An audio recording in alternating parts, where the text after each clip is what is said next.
தோழர்களே வணக்கம். இன்னைக்கு ஒரு பெரிய பிரச்சனை. ஏமன் நீரிணையில் அந்த அந்த நீரிணையை இப்போ அவன் ஏமன் நாட்டுக்காரன் மூட போகிறான். அது ஒரு பிரச்சனை. ஒரு பக்கம் ஹார்மோஸ் முனையாக ஈரான் முடிச்சு. இப்படி ஒவ்வொரு நாட்டினுடைய கடல் வழி முனைகள் அந்த நாட்டுக்கு சொன்னோம். ஏன்னா 100 மைலுக்கு அங்கே தான் அது சர்வதேச கடல் இல்லை. அதுக்கு இடையில உள்ளது பூரா அந்தந்த நாட்டுக்கு தான் உரிமை அப்படிங்கிறது கடல்சார் உலக விதி. இப்போ ஹார்மோஸ் முனை பிரச்சனை ஓடிட்டு இருக்கிற இடத்துல ஏமன் சொல்லிட்டான், நான் என் நாட்டு முனையை நான் மூட போகிறேன், இங்கே கப்பல் வரக்கூடாது. இந்த நாட்டு வழியாக தான் செங்கடல் வழியாக தான் அவ்வளவும் ஐரோப்பிய நாட்டுக்கு போகணும், மத்திய தரங்கள் வழியாக இருக்கிற நாட்டுக்கு. அப்போ ஐரோப்பிய நாட்டுக்கு ஒரு சம்மட்டேடியை கொடுத்தாச்சு. சும்மா அவன் போனா உலகத்தில் தென்னாப்பிரிக்காவை சுற்றி என்ன செய்யணும், போகணும், வர்த்தகம் பண்ணான். இந்த பக்கம் ஹார்மோஸ் முனையை மூடி அவன் சம்மட்டி அடிச்சு கொடுத்துட்ருக்கான். அப்போ உலக வல்லரசு நாடுகள்லாம் G7 நாடுகள்லாம் இன்றைக்கி முழிச்சிக்கிட்டு இருக்கான். எந்த முனை வழியாக நம்ம போவேன்? இந்த 2 முனையும் வச்சு தான் இன்றைக்கி உலக அரசியலை உருவாக்கிட்டு இருந்தான் அமெரிக்கக்காரன். ஒன்று ஏமன் பக்கத்தில் இருக்கக்கூடிய முனை, இன்னொன்று ஓமன் பக்கத்தில் இருக்கக்கூடிய ஈரான் முனை, ஹார்மோஸ் முனை. இந்த 2 முனைக்கும் செம்மட்டடி கொடுத்துட்டான். ஏமனும் கொடுத்தான், ஈரானும் கொடுத்தாச்சு.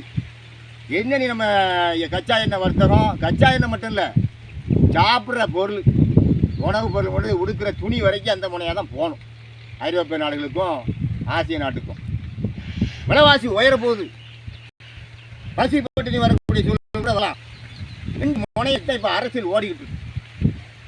அப்போ ஒரு நாட்டினுடைய முதுகெலும்பு இந்த 2 முனைகள் தான். ஒரு நாட்டினுடைய முதுகெலும்பே இந்த 2 முனைனா 2 முனை வழியாக தான் கப்பல் போக்குவரத்து வரும். ஒன்று ஏமன் முனை வழியாக வந்து ஆகணும், இல்லைனா ஈரான் முனை வழியாக ஹார்மோஸ் முனையில் வரணும். 2 முனையும் அரசியலை அடைக்கட்டு போட்டான். இப்போ அரசியலை நல்லா புரியணும். இதுதான் அரசியல். நீ இப்படி பண்ணுறியா, குண்டு போடுறியா, எங்கள் இஸ்லாமிய சொந்தங்கள் மேலே குண்டு போடுறியா, நாங்கள்லாம் சேர்ந்து இந்த முனையை அடைக்கும் அப்படின்னு வந்துட்டான். அமெரிக்காக்காரனும் பதிலடி கொடுத்துட்ருக்கான். நாங்கள் எங்களுக்கு பவர்ஃபுல் ஆயுதங்களை இறக்கிட்டு இருக்கோம், கப்பலை இறக்குறோம். ஏற்கனவே கப்பலை இறக்கி 2 போர் கப்பலை உடைச்சிட்டான். அது வேற.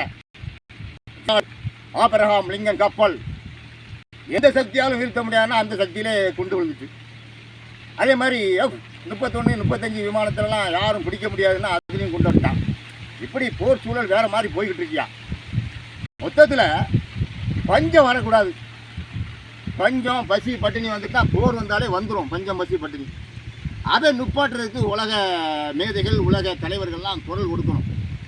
அதை விட்டுட்டு ஒவ்வொரு நாட்டையும் அணி சேர்த்து இப்போ ஐரோப்பிய நாட்டுக்காரங்க சொல்லிட்டான். அமெரிக்கா ட்ரம்ப் சொல்கிறார், எல்லோரும் வாங்க, எனக்கு சப்போர்ட் வாங்க, இந்த நீரிணை வழியான எல்லா நாட்டு கப்பலும் போகணும் ஹார்மோஸ் நீரிணையில். அப்போ ஐரோப்பாவில் இருக்கிற நாடுகள்லாம் கைவிரிச்சிட்டான், நான் ஒன்றே வர முடியாது. இப்போ என்னமோ ஒரு 4-5 நாடு நாங்கள் சேர்றோன்னு இருக்கான். இங்கிலாந்து, இத்தாலி, ஃப்ரான்ஸு, இவங்களாம் 5 பேர் சேர்ந்து நாங்களும் வாரோன்னு இப்போ தான் நைஸாக குரல் கொடுத்தான். இப்படி ஒவ்வொன்றா சேர்ந்தா அவனுக்கு 10 நாடு சேருவான், இவனுக்கு 10 நாடு சேருவான். கிடைச்சா வர்றது 3ஆம் உலகப் போர். 3ஆம் உலகப் போர் வந்தால் உலகம் தாங்காது. 2ஆம் உலகப் போரில் கிரோசிமா, நாகசாமி, அணுகுண்டில் பல வருடங்களுக்கு குழந்தைகள் வாழ முடியாது, பிறக்கலை. பிறந்த குழந்தையும் நொண்டி நோக்காலாக பிறந்துச்சு. எவ்வளோ பெரிய ஒரு சீர்கேடு பாருங்கள். போர்னா சும்மா இல்லை. அப்போது ஐக்கிய நாட்டு சபைகள், உலக நீதிமன்றங்கள்லாம் உடனடியாக அதை நுப்பாட்டுறதுக்கு போர்க்கோள் கொடுக்கணும். நுப்பாட்ட முடியாதான், ஏன்னா போர் குற்றவாளியாக இருக்கான். இன்றைக்கி இஸ்ரேல் அதிபர் நெதன்யாகு போர் குற்றவாளி. ஒரு போர் குற்றவாளியாக இருந்துக்கிட்டே இவ்வளோ போரை புரிஞ்சுக்கிட்டு இருக்கான். அப்படிங்கிறதெல்லாம் ஒரு அழுத்தமான பதிவை நாங்கள் பண்ணுறோம். அதனால் இந்த நடவடிக்கை போர் வேண்டாங்கிறதா எங்களுடைய இது. போர் வேண்டாம், அமைதி, உலக அமைதி இருக்கணும். உலக அமைதி இருந்தால் தான் உலகம் பூந்தோட்டமாக இருக்கும். நாட்டுக்குள்ளேயும் அமைதி இருக்கணும், வீட்டுக்குள்ளேயும் அமைதி இருக்கணும், உலகத்துலேயும் அமைதி இருக்கணும். இந்த 3 அமைப்புலையும் அமைதி இருந்தால் தான் உலகம் நடக்கும், பூந்தோட்டமாக நடக்கும். இல்லைன்னா அங்கங்கே ஒவ்வொருத்தையும் பசியிலையும் பட்டினிலையும் வெட்டு குத்துலையும் கழகத்திலையும் உயிர் மாண்டு நாடு சுடுகாடாக தான் மாறிங்க அப்படிங்கிற அழுத்தமாக வைக்கும். அரசியல் பிழைக்காக சமூக ஆர்வலர் சண்முகராஜா.